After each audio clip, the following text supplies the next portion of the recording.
Praise the lord. దేవుని పరిశుద్ధ నామమునకు మహిమ కలుగును గాక.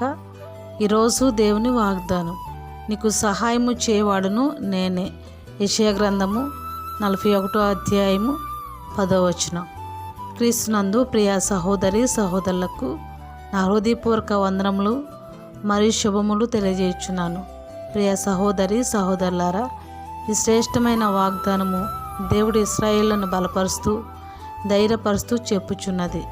ప్రియమైన సహోదరి సహోదరుడా, నీకు సహాయము చేవారు లేరని, ఆపదలు ఆదుకునేవారు లేరని దిగులు పడుచున్నావా, వేదన పడుచున్నావా? అయితే దేవుడి రోజు ఈ వాగ్దానం ద్వారా నీతో మాట్లాడుచున్నాడు. భయపడకము, ధైర్యముగా ఉండుము. దేవుడు నీకు సహాయం చేస్తాడు.